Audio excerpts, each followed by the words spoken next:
Welcome to the Betting Above the Rim podcast. Today's date, October 13th, episode 183 of the Betting Above the Rim podcast. Before we get started, I figure with the WNBA season ending, NBA season starting up next week, we decided to bring in some hired guns because Coach always could bring on other people to help him out. So today, with Sports Illustrated and sports host of SiriusXM, longtime commentator at one point for ESPN, Robin Lundberg joins the show. Robin, thanks for coming on the Betting Above the Rim podcast. You got it, man. No problem. But, I can dish it. I can swish it, any way you want to look at it. Well, speaking of swishing and dishing, let's get into our leadoff topic of the WNBA as the Las Vegas Aces won the WNBA championship, sweeping the Phoenix Mercury 4-0, winning their third title in 4 seasons. When you look at it, Robin, talk to me about your thoughts on just the job that Becky Hammond did, particularly the second half of the year where they did not play well. What did you see out of Las Vegas the second half of the year besides A'ja Wilson being A'ja Wilson? Well, Becky Hammond, I believe, has the best winning percentage of any coach, period, in the playoffs. And, she's only lost, I believe, one playoff series since becoming the Aces coach. She has the experience at the NBA level. She really was hammering home, the idea that they were a champion that had lost their way. Now, it did feel like they weren't going to be in this position. That is definitely fair. Kelsey Plum was moved in the offseason. She was a big part of that last core, and they felt like they were floundering. But it did change, and they won 17 games in a row to close the season. I mean, you mentioned A'ja Wilson. That's a big part of it. But Jackie Young is another player on the team who deserves a lot of credit. I mean, she's one of the best two-way players in the entire league. They got, a vet like Chelsea Gray to sort of set the tempo. And then in the playoffs, they got contributions from other places. Dana Evans really thrived for them. Megan Gustafson played well for them in spots. And things sort of broke in their favor in a sense. Obviously, the Indiana Fever were not at full health. The Liberty sort of hit the skids, so they didn't have to go through them. The Minnesota Lynx, who were the best team all year, they got eliminated by the Mercury. Nafisa Collier hurt there. So some of this was about who was healthiest at the end, but credit to Hammond, A'ja, and the rest of the Aces, because, from that start of that win streak through the finals, it's hard to argue they weren't the best team, even if they did go to OT against the Hospital Fever, and they were close to being eliminated by the Storm in the first round, too. Yeah, and I also think there was a couple of things I thought that Becky Hammond did really well. I thought putting Jewel Lloyd in the beginning of the second half of the year on the bench kind of allowed her to kind of thrive. I just thought that Jackie, Chelsea, Jewel all likes the ball in her hands. It just kind of took them time to get going. So by bringing Jewel off the bench for a majority of the time, it kind of allowed her to kind of get into a flow, and then Becky can mix and match. Also, underrated, Melissa Smith trade I thought was brilliant by Las Vegas, because what it did is it moved Kia Stokes to the bench, and you even saw in game number 4, DeWanna Bonner was guarding at one point, I do believe, Melissa Smith, and they went inside to her early and often in the first quarter. So I just thought those moves were fantastic. Speaking of moves, I mean, good God, what A'ja Wilson did down the stretch and in the playoffs was truly phenomenal. So now it comes into play, right? She's the only player joining Bill Russell to have 3 MVPs and 3 finals and championships in a 4-season span. Now comes the fun part. Do we put, or is she considered now, the GOAT of the WNBA? Robin, what are your thoughts? I mean, it's hard to argue against it, right? I guess that's the way I would put it. If somebody says it, I'm not going to be like, you're wrong.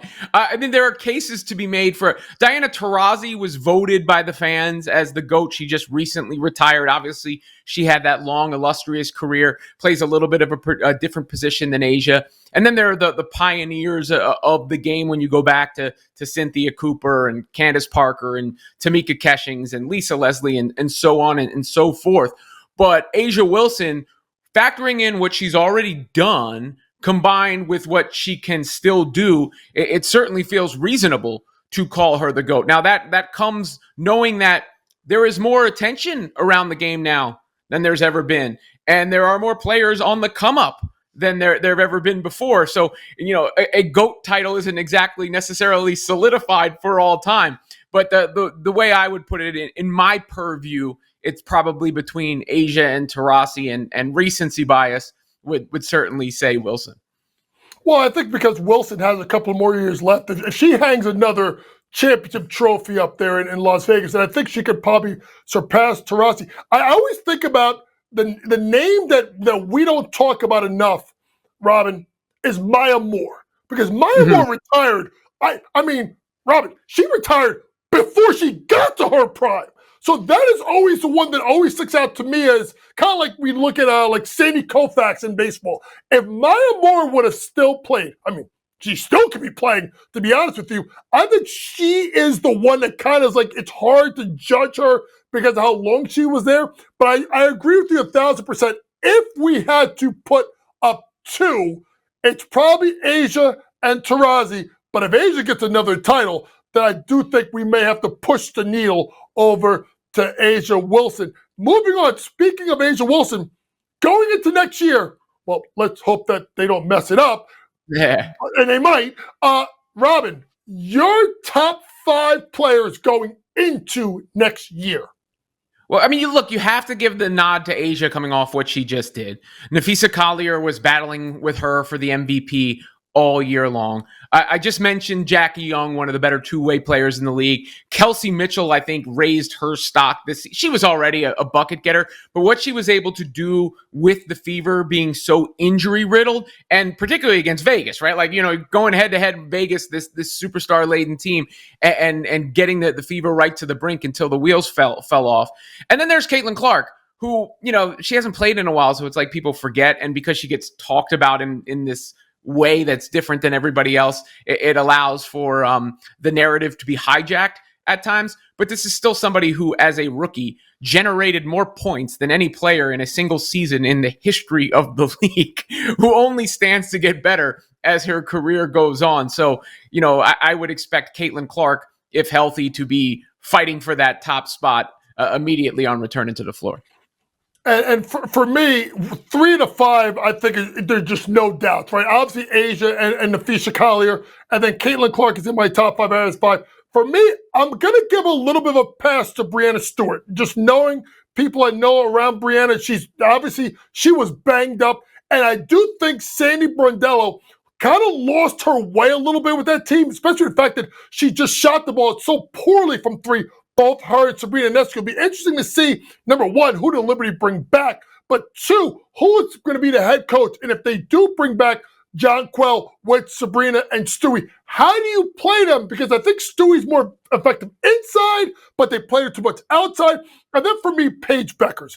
I look at her and her fundamentals and how she plays, and just what she brought to the table. Now, Kirk Laclanis, some people call him Kirk Clueless, whatever. He's gone. But when you look at Paige, her fundamental game, her usage rate wasn't as high as Caitlin as a rookie, but there are other things, metrics you look at, her shooting percentages, her splits. Obviously, that 44-point game she had, which she was unconscious for the floor. I don't think I've ever seen that from a rookie or a veteran.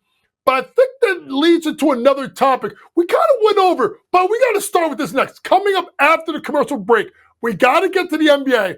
But Robin and I have to have a discussion because it's starting to come out all over the place.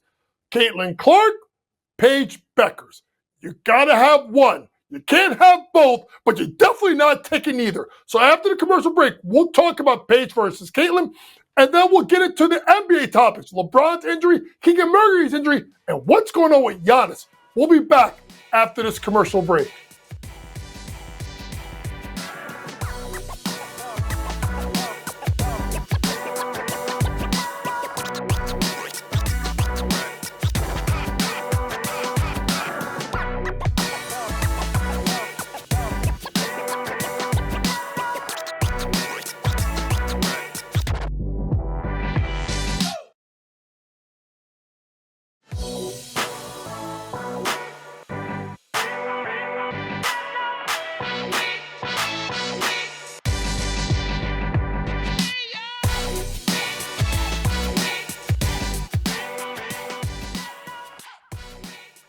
Welcome back to the Betting Above the Rim podcast, episode 183. And we're joined by Robin Lundberg from Sports Illustrated and Sports Host on SiriusXM. Robin, it's time. It's time that it's a topic that now just shows how great this WNBA game is, because we could basically punt on part of the NBA because we haven't finished with the WNBA, and it's the debate.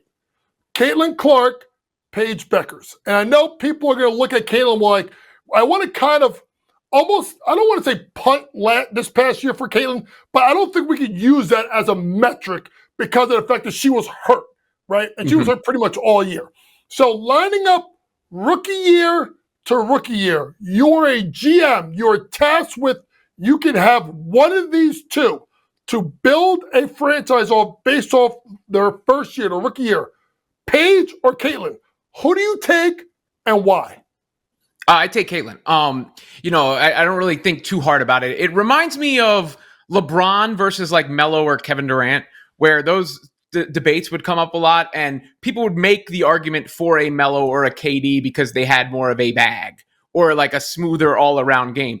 But, the Hulk's all-around game isn't always so smooth, but it's effective when he just smashes. That's a good tactic.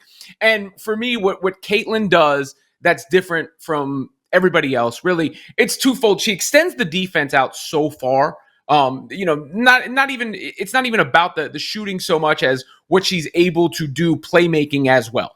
So she can either pull from 35 feet or dice you up that way, and she gets to the cup and finishes. So I think her ability from deep and her ability at the rim and her ability to play make in between is a differentiator, while Paige is really effective in the mid-range and has a super smooth midi and gets to her spots really, really well. I don't think it's quite as explosive at what Caitlin's able to do, also in transition, because Caitlin's really good at getting the ball, rebounding, and getting out and going. So, I mean, that takes nothing away from Paige Bueckers, who's absolutely tremendous. And this is part of a transformative era, I think, for the WNBA, in a sense where they're moving toward more guards when it's been very post and big heavy in the past. But there's a reason why Caitlin Clark set all those records at college and then went into the WNBA and set all those records immediately. I really do think she's just a different level talent than everybody else.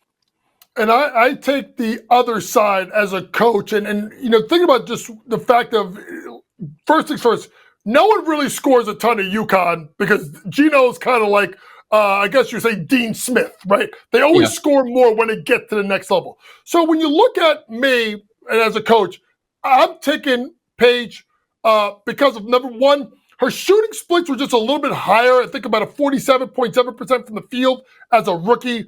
Obviously, Caitlin does the more of the dynamic plays, right? The long threes, the logo threes, the sexy passes. But in regards to efficiency, based off of a lower usage rate, her numbers are a little bit higher. Now, the crazy thing about it is honestly, folks, it's so close to me.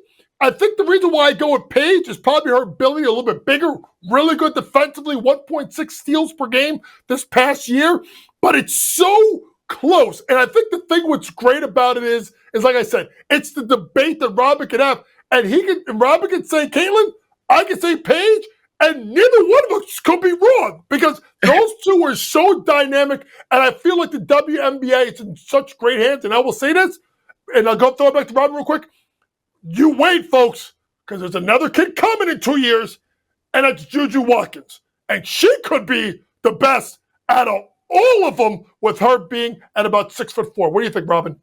Well, I mean, I would push back a little bit because Caitlin's true shooting percentage, I believe, was higher than Paige. That's one of my gripes with Paige is she doesn't shoot enough threes. I actually think she should pull a little bit more often from beyond the arc. But from the rivalry standpoint, it's interesting because so much of it was framed like Caitlin Clark versus Angel Reese, because you go back to college and obviously everybody saw this. And then people threw the other dynamics, black, white, whatever, all that into the mix where Paige is actually a bit more of a natural rival for Caitlin, given they met head-to-head in college also in the Final Four, and they play similar positions, so you could actually see their battles going back and forth in that sense. And I think, Paige has the higher ceiling all around more. Though Angel, not to take away from what Angel does and the stuff she does well, but I think Paige's ceiling probably a little bit higher. But yeah, tremendous players. But I still think the stuff that Caitlin does that other people can't do, that like wow factor, yeah, that doesn't count in the box score necessarily, but we have seen it translate into the results both for her individually and in team success. Hey, you know what? It may not count in the box score, but you know what it counts? In media rights. You know where it counts? In ticket score. It counts at the box office. That's where it counts. Really quick, let's jump to a couple of NBA topics really quick. Number one, LeBron James. He's out. He's going out with a sciatica. I mean, I'm 49. And I mean, maybe we need to start to get worried a little bit, but LeBron is going to miss the start of the NBA season. Concerned about LeBron, the Lakers, and really, is this now have to be Luka's team and not LeBron's team? Well, I mean, it says it all about LeBron, where he's judged by his own standard, right? What is this, his 23rd season? What is he, 40 years old? I mean, like, okay, he's not the guy all the time anymore, and he might be a little banged up. What's wild to me is that people are like, oh, he's faking an injury. What are you talking about? The guy's played more minutes to games, whatever, than anybody, right? So I think they made the trade for Luka to eventually transition into Luka's team. We are getting towards the end of LeBron's tenure in the NBA, as hard as that is to believe. But at the same time, given where he is and given his experience, missing the beginning of the season isn't a big deal if he's going to get right. You'd much rather have him healthy down the stretch. Well, listen, they want him down the stretch of the season, and if this is the last hurrah, we better enjoy it because he will go down as maybe not my GOAT, but the backup GOAT to Jordan. But we'll talk about that another time. Coming up after the commercial break, we'll preview the Eastern Conference, but we have to come back to Giannis because there's news about Giannis. Giannis happy? Giannis not happy? Giannis gets another brother? Is he going to stay? Is he going to go? And why I think Doc Rivers is still the most overrated coach in the NBA. We'll be back to end the Betting About the Response podcast with Robin Lundberg after this commercial break.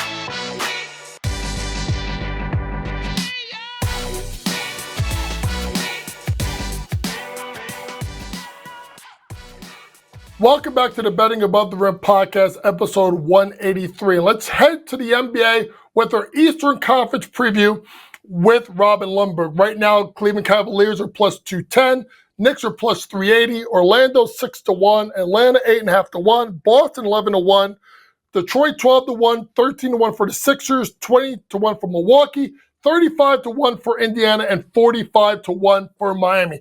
Lead off with this, Robin. Who is your pick to win the Eastern Conference and why? I'm going with the Orlando Magic.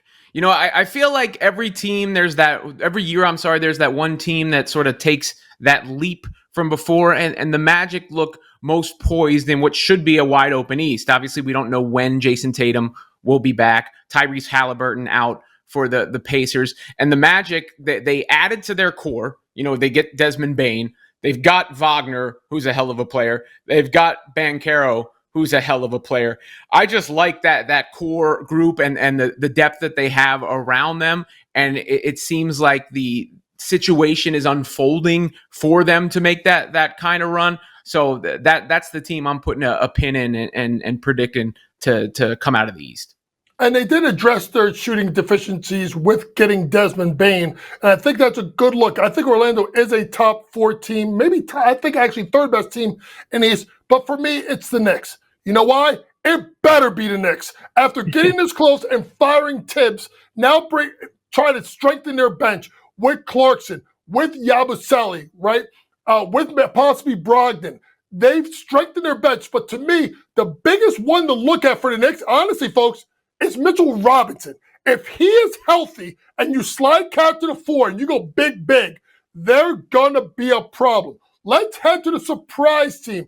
Robin, who is your surprise team in the East this year? I'm going with the Atlanta Hawks. I like the addition of Alexander Walker, Kristaps Porzingis. Health is always an issue with him, but talent really isn't.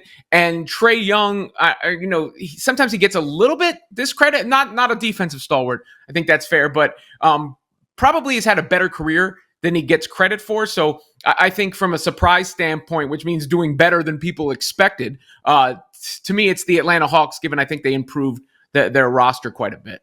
And they should be a top 6 pick team in the East. And let's be honest, folks. You look at the fact that they've had Lloyd Pierce, they've had Nate McMillan, they've had Quinn Snyder, they've had Clint Capella, they've had DeJounte Murray, they had John Collins, they had DeAndre Hunter. The only person that hasn't moved is Trae. If this team does not make the top 6, you got to start looking around and saying, there's only one guy that hasn't been moved. Maybe that person that gets moved is Trae Young. But I do expect them to be top 6. And I agree with Robin, they are a surprise team. My surprise team is Philadelphia. Why? Last year, we were talking about them being the biggest threat to Boston. Now, everybody's back. Now, health is going to be a concern. But Philadelphia, to me, if they stay healthy, and this is Joel Embiid, this is McCain who's hurt, this is Maxey, this is Paul George, this is all of them. If they're healthy, Philadelphia could be a serious problem because when he's the healthiest, Joel Embiid, along with Giannis, are the 2 best players in the Eastern Conference. Robin, quickly, who is going to be the team or teams you think that may disappoint? I go with the Knicks and the Cavs just because everybody in those respective fan bases is expecting everything. So if either of those teams doesn't do that, then it's disappointment. And I think for the Cavs specifically, I still question their in-between. Their guards are good and their bigs are good. Are their wings good enough? And I don't know if that's been addressed. And then for the Knicks, my biggest question would be, in the past, Tom Thibodeau has a penchant for running a team into the ground, like getting every last bit, every last squeeze out of the orange, if you will. So that's not the case with the Knicks. We'll see. I mean, maybe that's why they thought they needed a fresh perspective because he wasn't using the bench enough, all those things. But that has been his track record. And I thought that they did about as well as could be expected. The fact that it somehow got framed through disappointment is almost retroactive in a sense. And for me, it's Milwaukee. I think there's problems, and you can give me 2, 3, 4, 5, 7, 12 onto the Kupos. It ain't going to solve the fact that their guard play isn't good. I'm not banking on Miles Turner. And here's the thing. At the end of the day, does Giannis want to come to the Knicks? I don't know. But at the end of the day, they got Doc Rivers. That's their biggest issue. This has been your Betting Above the Rim podcast. Thank you for Robin Lundberg for stopping by. For all things sports gambling, download that Sports Grid app. For my producer, Matty George, and of course, Robin Lundberg for stopping in. This is Coach Young. Thanks for listening. Remember, it's smarter to be on Sports Grid. Good night.